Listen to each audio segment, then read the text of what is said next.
இயேசுவினுடைய மகா பரிசுத்த திரு ரத்தத்தில் எனக்கு மிகவும் அருமையான அன்பு சகோதரனே, அன்பு சகோதரியே, இன்னைக்கு நவம்பர் 2ஆம் தேதி கல்லறை திருவிழா. இப்ப கல்லறை திருவிழா அப்படின்னு சொன்ன உடனே நம்ம எல்லாரும் என்ன செய்யறோம்? கல்லறைக்கு போறோம். கல்லறைக்கு போயிட்டு கல்லறைய சுத்தம் செய்யறோம். கல்லறைய சுத்தம் செஞ்சு ஒரு பெரிய ஆரத்தை, பெரிய மாலையை கொண்டு வந்து அதுக்கு மேல போடுறோம். இப்ப கொஞ்சம் பேர் என்ன செய்யறாங்க? அழகான அந்த பொக்கேலாம் இருக்குல்ல, ஆமா, அந்த பொக்கேலாம் கொண்டு வந்து வைக்கிறாங்க. அப்புறம் என்ன செய்யறோம்? ஆமா, பக்கெட் பக்கெட்டா பூக்கள் அப்படியே அந்த கலரை மேல தூவுறோம். ஊதுபத்திகள் வைக்கிறோம், மெழுகுத்திரிகள் வைக்கிறோம், திருப்பலி கருத்துகள் கொடுக்கிறோம். ஒரு சிலர் திருப்பலியில பங்கெடுக்கிறோம். இன்னும் ஒரு சிலருக்கு வந்து அதுக்கும் டைம் கிடையாது. பூச கருத்தை மட்டும் கொடுத்துட்டு அவங்க வேற வேலை இருக்கும், அவங்களுக்கு அவங்க வேற வேலைக்கு போயிடுவாங்க. அப்புறம் சில ஊர்ல வடை பாயசம் எல்லாம் இருக்கும். ஒரு சிலருக்கு என்னதான் சொன்னாலும் கேட்கவே மாட்டாங்க.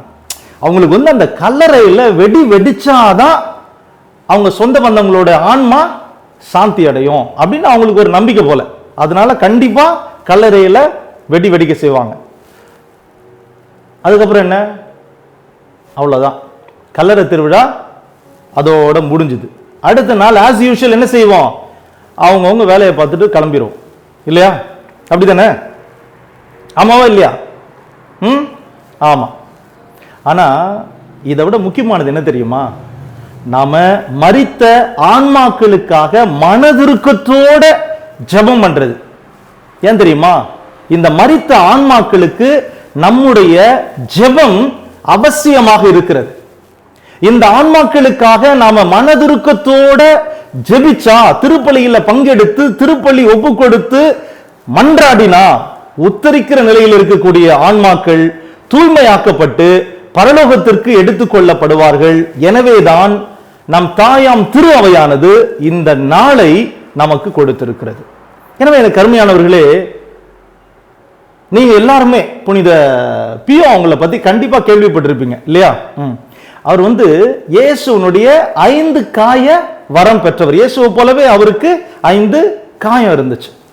He had the gift of bilocation. ஒரே நேரத்தில் 2 இடத்துல இருப்பார், வெவ்வேறு இடங்கள்ல இருப்பார். ஒரு நாளைக்கு 16 மணி நேரம் பாவ சங்கீர்த்தன தொட்டியில உட்கார்ந்து பாவ சங்கீர்த்தனம் கேட்பார். ஒருவேளை நீங்க பாவத்தை மறந்தாலும் கூட அவரே நீங்க செஞ்ச பாவத்தை உங்களுக்கு ஞாபகப்படுத்துவார். இதே போல கடவுள் அவருக்கு வந்து ஏராளமான வரங்களை கொடுத்திருந்தார். எனக்கு அருமையானவர்களே, ஒரு முறை 1918ஆம் வருடம், அது ஒரு குளிர்காலம், பயங்கர குளிரா இருக்கு. புனித பியோ அவர்கள் தனியா ஜெபம் பண்ணிக்கிட்டு இருக்காங்க. அப்போ யாரோ அவருடைய கதவை தட்டுற சத்தம் கேட்குது. தெளிவா டொக்கு டொக்குன்னு ஒரு 3 சத்தம் கேட்குது. உடனே புனித பியோ கதவை திறந்து வெளியே போய் பார்க்கிறார். பார்த்தா வெளியே யாருமே இல்லை. கதவை சாத்திட்டு உள்ள போய் திரும்பவும் தொடர்ந்து ஜெபம் பண்ண ஆரம்பிச்சிட்டாரு. பார்த்தா யாரோ நடக்கிற சத்தம் அந்த ரூமுக்குள்ள அப்படியே கேட்குது. கொஞ்ச நேரம் அவர் பார்க்கிறார், யாரடா அது நடக்கிற சத்தம் கேட்குது, யாருன்னு பார்த்தா புனித பியோ அவர்களுடைய அறையில் ஒரு குருசிஃபிக்ஸ், ஒரு சிலுவை இருக்கு. அந்த சிலுவைக்கு கீழே கொஞ்சம் கொஞ்சமா ஒருத்தருடைய உருவம் தெரிய ஆரம்பிக்குது. அவர் வந்து தூய்மையற்ற நிலையில அப்படி இருக்கிறார். அவரை பார்த்த உடனே புனித லியோ, நீங்க யாரு அப்படின்னு கேட்கிறாரு. அதுக்கு அவரு, நான் வந்து பிரான்சிஸ்கன் சபையை சார்ந்த ஒரு சகோதரர். நான் வந்து 2 வருஷத்துக்கு முன்னால இறந்து போயிட்டேன்.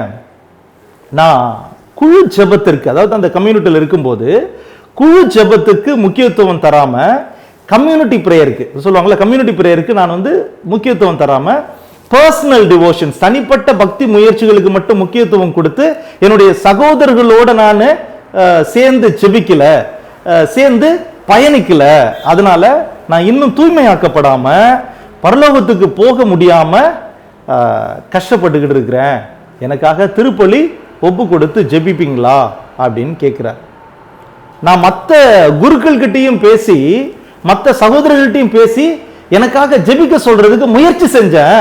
ஆனா அவங்களால என்ன பார்க்க முடியல, என் சத்தத்தையும் கூட அவங்களால கேட்க முடியல, எனக்கு உதவி செய்வீங்களா அப்படின்னு கேட்கிறார். உடனே புனித பியோ அவருக்கு ஆறுதல் சொல்லி, கவலைப்படாதீங்க, நான் உங்களுக்காக கண்டிப்பா திருப்பலி ஒப்பு கொடுத்து ஜெபிக்கிறேன் அப்படின்னு சொல்லி அவரை அனுப்பி வைக்கிறார். அதே மாதிரி அவர் திருப்பலியும் ஒப்பு கொடுக்கிறாரு. ஒரு 3 நாட்களுக்கு பிறகு திரும்பவும் அந்த ஆன்மா வந்து அவரை பார்க்குது. இப்போ அவரை பார்க்கும்போது அவர் அப்படி எப்படி இருக்கிறார்னா, முன்னாடி வந்த மாதிரி இல்லை, ஒரு மாதிரி பிரகாசமா இருக்கிறார். அப்ப அவர் சொல்றாரு, இப்ப நான் தூய்மையாக்கப்பட்டிருக்கிறேன், நான் வந்து அப்பா கிட்ட போறேன், பரலோகத்துக்கு போறேன், இனி நான் திரும்பவும் வரமாட்டேன், ஆனா நான் உங்களுக்காக ஜெபிக்கிறத நிறுத்தவே மாட்டேன் அப்படின்னு சொல்லிட்டு அவர் வந்து அவர்கிட்ட இருந்து விடை பெற்று அப்படி போறார். இதே போல எனக்கு அருமையான அன்பு சகோதரனே, அன்பு சகோதரியே, ஏராளமான ஆன்மாக்கள் அவரை சந்தித்து ஜெபிக்க சொல்லியிருக்காங்க. அவரும் அவங்களுக்காக ஜெபிச்சிருக்கிறார். அதன் பிறகு அதுல சில ஆன்மாக்கள் வந்து இப்போ அவங்க பரலோகம் போறதுக்கு முன்னாடி அவர்கிட்ட சொல்லிட்டு போறதையும் கூட நம்மளால பார்க்க முடியுது. எனக்கு அருமையான அன்பு சகோதரனே, அன்பு சகோதரியே, உங்களுடைய இந்த விசுவாசம் வளர்வதற்காக இன்னொரு நிகழ்வு, இன்னொரு இன்சிடென்ட்டையும் கூட நான் சொல்ல விருப்பப்படுறேன். இந்த புனித பியோ அவர்களுடைய வாழ்க்கையில நடந்த இன்னொரு சம்பவம். ஒரு முறை கணவனை இழந்த ஒரு விதவை பெண் ஒருத்தவங்க வந்து புனித பியோ அவர்களை சந்திக்கிறாங்க. சந்திச்சு சொல்றாங்க, ஃபாதர், என் கணவர் தற்கொலை செஞ்சு இறந்துட்டாரு, அவருடைய ஆன்மா பரலோகம் போகணும்னு சொல்லி ஜெபம் பண்ணிக்குவாங்க அப்படின்னு சொல்லி சொல்றாங்க. உடனே ஃபாதர் கொஞ்ச நேரம் ஜெபம் பண்றாரு. கொஞ்ச நேரம் ஜெபம் பண்ணிட்டு அப்படி தலையை உயர்த்தி சொல்றாரு, வாய்ப்பு வந்து ரொம்ப கம்மியாக தான் இருக்குமா? கேட்டீங்களா? அவர் பரலோகம் போறதுக்கு வாய்ப்பு ரொம்ப கம்மியாக தான் இருக்குமா அப்படின்னு சொல்றாரு. அப்படி சொல்லிக்கிட்டு இருக்கும்போது இப்போ திடீர்னு யாராவது நம்ம பக்கத்துல வந்து நின்னா நம்ம எப்படி பார்ப்போம்? இப்போ நான் உங்கள்கிட்ட பேசிட்டு இருக்கிறேன், உடனே யாரோ என் பக்கத்துல வராங்கன்னா நான் உடனே உங்களை பார்க்கறது விட்டுட்டு உடனே நான் அவங்கள பார்ப்பேன்ல. திடீர்னு ஒரு ஆள் வந்த உடனே நம்மளுடைய கவனம் ஃபுல்லா அவர் மேல போயிடும்ல, அந்த மாதிரி பார்க்குறாரு. கொஞ்ச நேரம் அப்படியே பார்த்துட்டு ஜெபம் பண்ணிட்டு இந்த அம்மாவை பார்த்து, இல்லைம்மா, கொஞ்சம் கூட வாய்ப்பே இல்லை அப்படின்னு சொல்றாரு. எனக்கு அருமையானவர்களே, அப்போ அவர் பார்க்கும்போது அங்கே என்ன அவருக்கு தெரியுது அப்படின்னு சொன்னா, அவருடைய ஸ்டேட்டஸ், அந்த இறந்து போன அந்த ஆன்மாவுடைய ஸ்டேட்டஸ் என்னன்னு தெரியுது. அவர் இப்போ எங்க இருக்கிறாரு, அவருக்கு என்ன செய்யப்பட்டிருக்குங்கிறது அவருக்கு தெரியுது.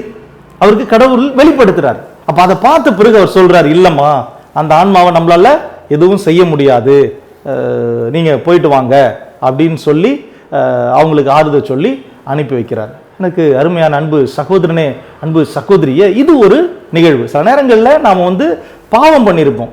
அப்போ மோசமான இந்த சாவான பாவங்கள் நம்ம செய்யும் போது நம்ம மீட்கப்படுறதுக்கு வாய்ப்பு இல்லாமல் போயிடுது. அப்போ நம்முடைய ஆன்மா நரகத்திற்கு போயிருச்சு அப்படின்னு சொன்னா திரும்பவும் அதை வந்து நம்மளால ஒண்ணுமே செய்ய முடியாது இல்லையா? அதை தான் இதுல இருந்து நம்ம புரிஞ்சுக்கிறோம். அடுத்து அதே போல கணவனை இழந்த இன்னொரு விதவை புனித பியோ அவர்களை சந்திச்சு பேசுறாங்க. ஃபாதர், நான் வந்து ஒரு விதவை, என் கணவர் சமீபத்தில் தான் தற்கொலை செஞ்சு இறந்து போயிட்டாரு, கடவுள் அவருடைய பாவத்தை மன்னிச்சு அவரை பரலோகத்துக்கு எடுத்துக்கணும் அப்படின்னு சொல்லி அவருக்காக கொஞ்சம் ஜெபம் பண்ணுங்க அப்படின்னு கண்ணீரோட சொல்றாங்க. அவங்கள ஃபாதர் பார்த்துட்டு சொல்றாரு, இருமா, நான் உங்களுக்காக ஜெபம் பண்றேன் அப்படின்னு சொல்லிட்டு உருக்கமா அப்படி ஜெபம் பண்றாங்க. கொஞ்ச நேரம் அப்படி ஜெபம் பண்ணிட்டு சொல்றாரு, கவலைப்படாதம்மா, அவங்க உத்திரிக்கிற ஸ்தலத்துல தான் இருக்கிறாங்க, அதனால நாம அவங்களுக்காக திருப்பலி ஒப்பு கொடுத்து ஜெபம் பண்ணுவோம், நீங்க நல்லா அவங்களுக்காக தொடர்ந்து ஜெபம் பண்ணுங்க, நானும் அவங்களுக்காக திருப்பலி ஒப்பு கொடுத்து நிச்சயமா ஜெபம் பண்றேன், ஆண்டவரும் கூட என்ன செய்வாரு, நம்முடைய ஜெபத்தை கேட்டு அவருடைய குற்றம் குறைகளிலிருந்து அவரை பரிபூர்ணமாக மன்னித்து மோட்ச பேரின்பத்தினுடைய கதவுகளை திறந்து நித்திய வாழ்வை அவருக்கு தருவாரு, அதனால நீ பயப்படாதமா, சமாதானமா போ அப்படின்னு சொல்லி அனுப்பி வைக்கிறார். பாத்தீங்களா? இந்த நம்பிக்கையில தான் எனக்கு அருமையானவர்களே நாம் என்ன பண்றோம்னா, இந்த ஆன்மாக்களுக்காக திருப்பலி ஒப்பு கொடுத்து ஜெபிக்கிறோம், ஜெபமாலை சொல்லி ஜெபிக்கிறோம். நம்முடைய தனிப்பட்ட ஜெபங்கள்ல உருக்கமா அவங்களுடைய பாவங்களை ஆண்டவர் மன்னிச்சு அவங்கள தூய்மையாக்கி அவங்கள பரலோகத்துல சேர்த்துக்கணும் அப்படின்னு சொல்லி நாம மன்றாடுறோம். அடுத்து 1965 புனித பியோவுக்கு அமெரிக்கால இருந்து புளோரன்ஸ் அப்படிங்கிறவங்க ஒரு கடிதம் எழுதுறாங்க. அந்த கடிதத்துல, ஃபாதர், எங்க அப்பா ஜூலியஸ் ஃபைனுக்கு உடல் நலம் சரியில்லை, அவர் ரொம்ப சீரியஸா இருக்காரு. என்னுடைய அப்பா ரொம்ப நல்லவர், நல்ல மனசு, குடும்பத்தை ரொம்ப நல்லா நேசிக்கிற ஒரு மனுஷன், நிறைய பேருக்கு தாராளமா உதவி செய்வாரு, எந்த நேரத்தில் யார் கேட்டாலும் உதவி இல்லைன்னு சொல்ல மாட்டாரு, யாருக்குமே தீங்கு செஞ்சதே கிடையாது, அவ்வளோ நல்ல மனுஷன் அவருக்காக கொஞ்சம் தயவு செய்து ஜெபம் பண்ணிக்கோங்க அப்படின்னு அந்த கடிதத்தை எழுதி அனுப்புறாங்க. இந்த கடிதத்தை படிச்சுட்டு புனித பியோ ஒரு பதில் கடிதம் எழுதுறாரு. அந்த கடிதத்துல, கவலைப்படாதீங்க, நான் உங்களுக்காக ஜெபம் பண்றேன், அதெல்லாம் சரியாயிடும் அப்படின்னு சொல்லி அனுப்புறார். இது நடந்தது 1965. ஆனா அடுத்த வருஷம் 1966 ஜூலியஸ் ஃபைன் இறந்துட்டார். இவர் இறந்த பிறகு இவருடைய மகள் புளோரன்ஸ் இருக்காங்கல்ல, அவங்க இந்த மரணத்தை ஏத்துக்கிட்டாங்க. ஓரளவுக்கு மனசு சமாதானமா தான் இருந்துச்சு. ஆனா ஒரு மாசம் கழிஞ்ச பிறகு, ஒரு மாசம் இருக்கும், அந்த ஒரு மாசத்துக்கு பிறகு அவங்க மனசுக்குள்ள ஒரு போராட்டம். என்ன அப்படின்னா, அவங்க அப்பா ஒரு கிறிஸ்தவர் கிடையாது. புளோரன்ஸ் கிறிஸ்தவர், ஆனா அவங்க அப்பா ஒரு யூத மதத்தை சார்ந்தவர். அவர் ஞான ஸ்நானம் வாங்கல. அப்ப ஞான ஸ்நானம் வாங்கலன்னா, திருமுழுக்கு வாங்கலன்னா அவங்க மீட்கப்பட முடியாது அப்படின்னு சொல்லி புளோரன்ஸ் கேள்விப்பட்டிருக்கிறாங்க. அதனால அவங்க என்ன செய்யறாங்க, திரும்பவும் புனித பியோவுக்கு ஒரு கடிதம் எழுதுறாங்க. அந்த கடிதத்துல, நான் அமெரிக்கால இருந்து புளோரன்ஸ், என்னுடைய அப்பா ஜூலியஸ் ஃபைனுக்காக உங்கள்கிட்ட ஜெபிக்க சொல்லியிருந்தேன், அவங்க இப்போ இறந்துட்டாங்க. இந்த ஒரு மாதம் வரைக்கும் நான் ஓகேவா தான் இருந்தேன், எனக்கு ஒரு பிரச்சனையும் இல்லை, அந்த மரணத்தை நான் ஏத்துக்கிட்டேன். ஆனா ஒரு மாசத்துக்கு பிறகு எனக்கு ஒரே குழப்பமா இருக்கு, என் மனசுக்குள்ள ஒரே போராட்டமா இருக்கு. என்னுடைய அப்பா ஒரு யூதர், அவர் திருமுழுக்கு பெறல, திருமுழுக்கு வாங்கல அப்படின்னா மீட்கப்பட முடியாது அப்படின்னு சொல்லி நான் கேள்விப்பட்டிருக்கிறேன். எனக்கு என்ன செய்யறதுனே தெரியல, ஒரே கவலையா இருக்கு, கொஞ்சம் ஜெபம் பண்ணிக்குவாங்க அப்படின்னு கடிதம் எழுதியிருந்தாங்க. இந்த கடிதத்தை படிச்ச புனித பியோ அவர்கள் அவரே தன்னுடைய கையால பதில் எழுதுறார். கவலைப்படாதமா, உன் அப்பா சேஃபா தான் இருக்கிறாரு, பாதுகாப்பா தான் இருக்கிறாரு, ஆனா அவருக்காக நாம நல்லா ஜெபம் பண்ணணும், நீ தொடர்ந்து ஜெபம் பண்ணுமா, நானும் அவருக்காக ஜெபம் பண்றேன் அப்படின்னு சொல்லி பதில் அனுப்புறாரு. அப்படின்னா என்ன அர்த்தம் தெரியுமா, அவர் இப்போ உத்தரிக்கிற ஸ்தலத்துல தான் இருக்கிறாரு, அவருக்காக நம்ம ஜெபம் தேவைப்படுது, அவருக்கு நம்ம ஜெபம் தேவைப்படுறதுனால நாம அவருக்காக ஜெபிக்கணும். நான் திருப்பலி ஒப்பு கொடுத்து ஜெபிக்கிறேன், அப்பதான் அவர் தூய்மையாக்கப்பட்டு பரலோகத்திற்கு எடுத்துக்கொள்ளப்படுவாரு அப்படின்னு அர்த்தம். எனக்கு அருமையான அன்பு சகோதரனே, அன்பு சகோதரியே, புனித பியோ சொல்றாரு, இந்த உத்தரிக்கிற நிலையில் இருக்கக்கூடிய ஆன்மாக்கள், நல்ல கவனமா கேளுங்க, பல விதங்களில் நம்மள தொடர்பு கொள்ள முயற்சிப்பாங்க. உத்தரிக்க ஸ்தலத்தில் இருக்கக்கூடிய ஆன்மாக்கள் நம்மள பல விதங்கள்ல தொடர்பு கொள்ள முயற்சிப்பாங்க. எதுக்காக அப்படின்னு கேட்டீங்கன்னா, அவங்க நம்மள பயமுறுத்துறதுக்காக ஒண்ணும் கிடையாது, அவங்களுக்கு நம்ம ஜெபம் தேவையா இருக்கு, அதனால ஜெபிக்க சொல்லி கேட்கறதுக்காக நம்மள தொடர்பு கொள்வாங்க.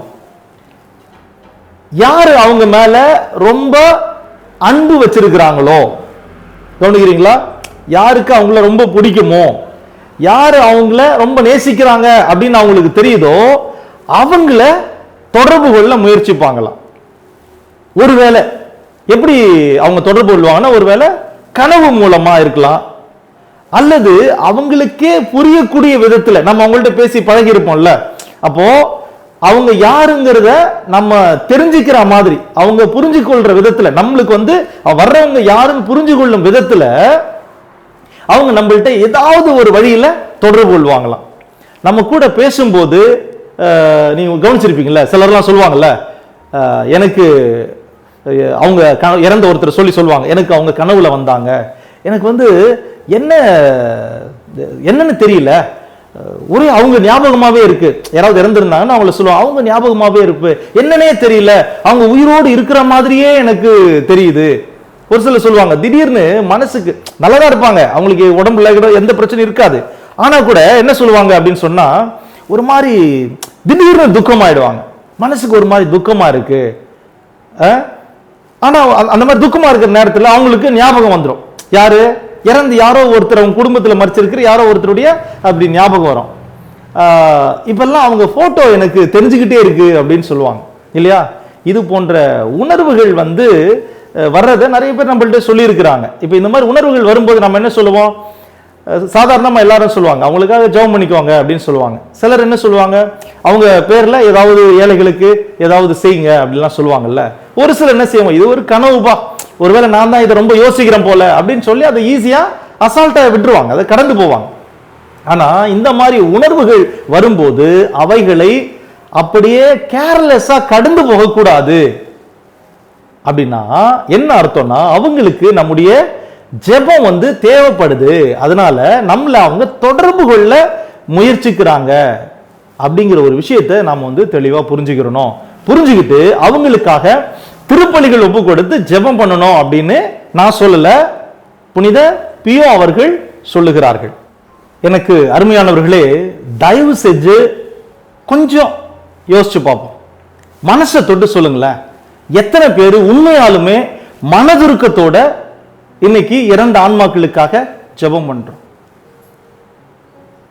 எத்தனை பேரு சும்மா திருப்பலி கருத்து மட்டும் கொடுத்துட்டு வீட்டுக்கு போகாம திருப்பலியிலையும் பங்கெடுத்து மனதுருக்கத்தோட ஜெபம் பண்றோம்?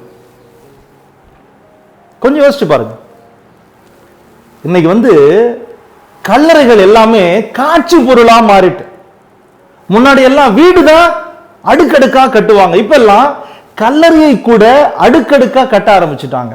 எங்க கல்லறை தான் ஊர்லயே வெயிட்டு அப்படின்னு சீன் போடணும், பெருமை அடிச்சுக்கணும். கல்லறை மேல இந்த ஆரம் போடுறத பார்க்கணுமே, இவ்வளோ பெரிய ஆரம்.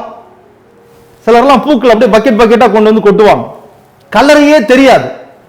அந்த கல்லறை மேல ஃபுல்லா என்ன இருக்கும்? ஆமா, வெறும் பூக்கள் தான் இருக்கும். அந்த கல்லறைக்கு பக்கத்திலேயே ஒரு அனாதையோட கல்லறை இருக்கும், அவங்களுக்கு யாரும் இருக்க மாட்டாங்க, அந்த கல்லறைய சுத்தம் பண்றது கூட சில நேரத்தில் ஆள் இருக்க மாட்டாங்க. நம்ம கல்லறையில அவ்வளோ பூ இருக்குல்ல, அதுல இருந்து ஒன்று எடுத்து அந்த கல்லறை மேல வைக்கணும் அப்படின்னு நமக்கு தோணவே தோணாது, அதுக்கு மனசு வராது. இப்படி நம்ம திருவிழாவை கொண்டாடி என்னத்தை செய்ய போறோம், என்னத்தை சாதிக்க போறோம்? எனவே எனக்கு அருமையான அன்பு சகோதரனே, அன்பு சகோதரியே, வெற்று ஆடம்பரங்களை தவிர்த்து அர்த்தமுள்ள விழாவாக இதை நாம சிறப்பிக்க தாயாம் திருவை நம்மை அழைக்கிறது. இந்த நாள் ஆன்மாக்களுக்கு பரலோகம் திறக்கப்படுகிற ஒரு உன்னதமான நாள். இந்த நாள் மட்டுமல்ல, இந்த மாதம் முழுவதும் மட்டுமல்ல, வருடத்தினுடைய எந்த நாளிலும் நாம் மரித்த நம்முடைய உறவுகளை நினைவு கூர்ந்து அவர்களுக்காக கண்டிப்பா ஜெபிக்கணும், திருப்பலிகளை ஒப்பு கொடுக்கணும். அப்போது ஆண்டவர் தாமே அவர்கள் மீது பரிவிரக்கம் கொண்டு அவர்களுடைய குற்றம் குறைகள் இருந்து அவர்களை பரிபூரணமாக மன்னித்து மோட்ச பேரின்பு வீட்டினுடைய கதவுகளை திறந்து நிலையான வாழ்வை அவர்களுக்கு நிச்சயமாக அருள்வார். ஒரு சிலர் என்ன நினைக்கிறாங்க தெரியுமா, அவ்வளவுதான்பா, இறந்து போயிட்டா அதோட எல்லாம் முடிஞ்சுது, அதுக்கப்புறம் ஒண்ணுமே இல்லை, மண்ணோடு மண்ணாக மக்கி போயிருவோம் அப்படின்னு நினைக்கிறாங்க. ஒருவேளை இயேசு இந்த பூமிக்கு வராம இருந்திருந்தா இதான் நடந்திருக்கும். ஆனா இந்த பூமிக்கு இயேசு வந்ததுனால, பூமிக்கு நமக்காக அடிக்கப்பட்டதுனால நமக்காக அவர் நொறுக்கப்பட்டதுனால, நமக்காக அவர் காயப்பட்டதுனால, நமக்காக சிலுவையில அறையப்பட்டதுனால, குத்தி திறக்கப்பட்ட தன்னுடைய விழாவிலிருந்து வழிந்தோடின மகா பரிசுத்த திரு ரத்தத்தை நமக்கு விலையாக கொடுத்து நம் ஒவ்வொருவரையும் மீட்டெடுத்ததுனால அவர் மரணத்தை வென்றிருக்கிறார். அதனால இங்க ஒருத்தனும் மண்ணோடு மண்ணா மக்கி போறது இல்ல. ஒரு நாள் வரும், அவர் திரும்பவும் இந்த பூமியை சந்திக்க வருவார். அந்த வருகையின் போது அவர் மண்ணை பிளந்து நம் ஒவ்வொருவரையும், மண்ணில் மரித்து கிடக்கிற ஒவ்வொருவரையும் விண்ணை நோக்கி எழச் செய்வார். ஏன் தெரியுமா? யோவான் எழுதிய நற்செய்தி 11வது அதிகாரம் 25வது வசனத்துல, உயிர்த்தெழுதலும் வாழ்வும் நானே, என்னிடம் நம்பிக்கை கொள்பவர் இறப்பினும் வாழ்வார் என்று இயேசு சொல்லியிருக்கிறார்.